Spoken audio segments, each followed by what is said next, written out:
ନା ଆଜି ଆମର ଜାତୀୟ ମତଦାତା ଦିବସ ନ୍ୟାସନାଲ୍ ଭୋଟର୍ସ ଡେ ସେ ଅବସରରେ ଆଜି ମଧ୍ୟ ଆମେ ଏଠି ରକ୍ତଦାନ ଶିବିର ଆୟୋଜନ କରାଯାଇଛି। ଆସନ୍ତାକାଲି ଜାଣିଥିବେ ସାଧାରଣତନ୍ତ୍ର ଦିବସ, ତେଣୁ ସେ ଉପଲକ୍ଷେ ଆମେ ଆଜି ଗୋଟେ ଆମର ଡିଷ୍ଟ୍ରିକ୍ଟ ହେଡ଼କ୍ୱାର୍ଟର ହସ୍ପିଟାଲ ଗୋଟେ ରକ୍ତଦାନ ଆୟୋଜନ କରାଯାଇଛି। ଏଠି ଆମେ ଆଶା କରୁଛୁ ପାଖାପାଖି 40ରୁ 50 ଯେଉଁମାନେ ଅଛନ୍ତି ଡୋନର୍ସ ସେମାନେ ବ୍ଲଡ଼ ଡୋନେସନ୍ କରିବେ। ତାପରେ ଜାଣିଥିବେ ରକ୍ତଦାନ ମହତ୍ ଦାନ, ଆଉ ତାଠାରୁ ଆଉ କିଛି ଦୁନିଆରେ କିଛି ଆଉ ସବୁଠୁ ମହତ୍ ଯଦି ଧରାଯାଏ ତାହେଲେ ରକ୍ତଦାନ ସବୁଠାରୁ ଅନ୍ୟତମ। ତେଣୁ ସେ ଉପଲକ୍ଷେ ମୁଁ ଆହ୍ୱାନ କରୁଛି ଯେଉଁମାନେ ଚାହୁଁଛନ୍ତି ବ୍ଲଡ଼ ଡୋନେସନ୍ କରିବା ପାଇଁ ସେମାନେ ଅଧିକ ସଂଖ୍ୟାରେ ଆସନ୍ତୁ ଏବଂ ଏଠି ବ୍ଲଡ଼ ଡୋନେସନ୍ କରନ୍ତୁ। ଧନ୍ୟବାଦ। ରକ୍ତଦାନ ମାନେ ମହାପୁଣ୍ୟ। ରକ୍ତଦାନ ଆମେ ମୋର ଯାହା ଜାଣିବାରେ ମୁଁ 10-15 ବର୍ଷ ହେଲା ଏ କାର୍ଯ୍ୟକ୍ରମରେ ଜଡ଼ିତ ଅଛି। 4 ଥର 5 ଥର ଖଣ୍ଡେ ଦେଇଛି। ଆଜି ଗୋଟେ ଇଚ୍ଛା କଲି ଯେ ରକ୍ତ ଟିକେ ଦେବା। କଥା କ'ଣ ହେଇଛି, ରକ୍ତଦାନ ଯେଉଁଟା ହେଉଛି ନବରଙ୍ଗପୁରରେ ରକ୍ତର ସବୁବେଳେ ଅଭାବ ରହୁଛି, ଆବଶ୍ୟକ ଅଧିକା ରହିଛି। ସେ ପରିମାଣ ଏଠି ରକ୍ତଦାନ ହେଉନି। ଯାହା କିଛି ସଂସ୍ଥା ଅଛନ୍ତି ରକ୍ତଦାନ କରନ୍ତି, ଯାହାଦ୍ୱାରା କି ଆମର ଗାଁ ଗହଳର ଲୋକ ରକ୍ତ ଟିକେ ମିଳୁଛି। ମୁଁ ତ ଆଜି କହିବି ସମସ୍ତେ ରକ୍ତଦାନ କରନ୍ତୁ।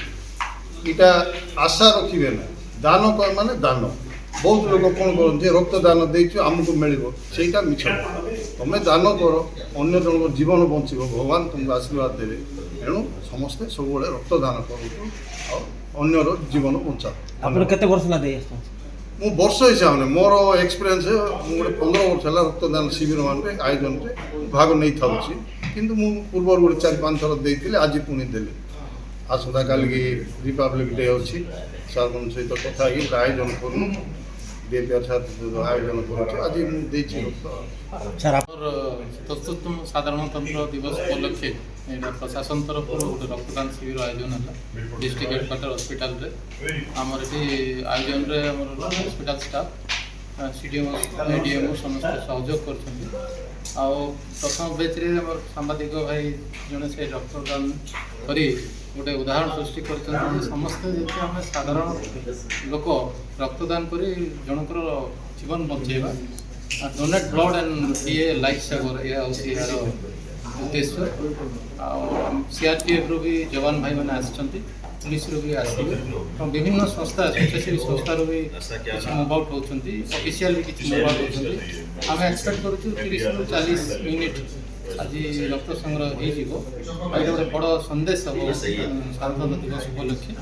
ଆଉ ସମସ୍ତେ ରକ୍ତଦାନ କରନ୍ତୁ, ଜଣଙ୍କର ଜୀବନ ବଞ୍ଚାନ୍ତୁ।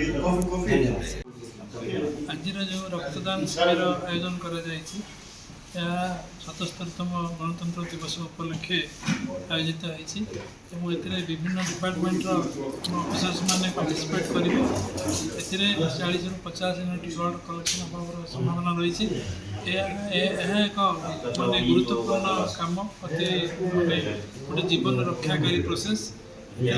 ଏଥିରେ ଯେଉଁମାନେ ପାର୍ଟିସିପେଟ୍ କରନ୍ତି ମହତ୍ୱପୂର୍ଣ୍ଣ କାମ ବୋଲି ବିବେଚନା କରାଯାଏ ଏବଂ ଗୋଟେ ସୋସିଆଲ ୱେଲବିଙ୍ଗ କ୍ରିଏଟ୍ ହୁଏ।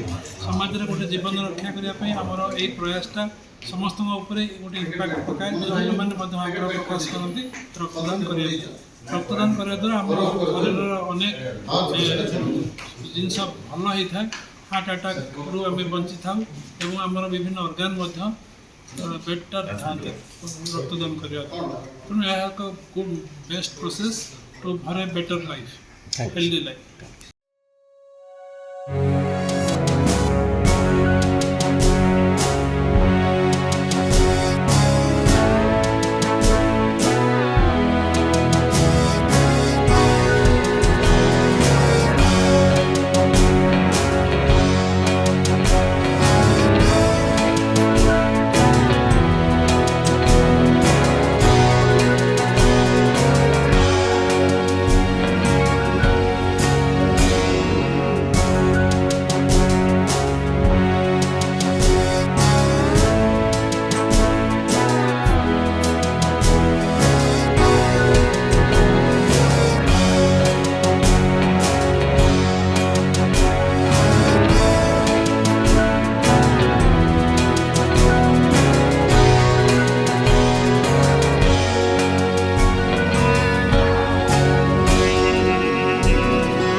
बंधु जदि आम खबर भिडियोटी आपंक भल लगी थाए तेबे आम चैनल को सब्सक्राइब फॉलो एवं लाइक करने पाई बिल्कुल भी भूलंतु नहीं। हाँ दर्शक बंधु आपण अन्य बंधु मानक शेयर निहाती करंतु। धन्यवाद। नमस्कार।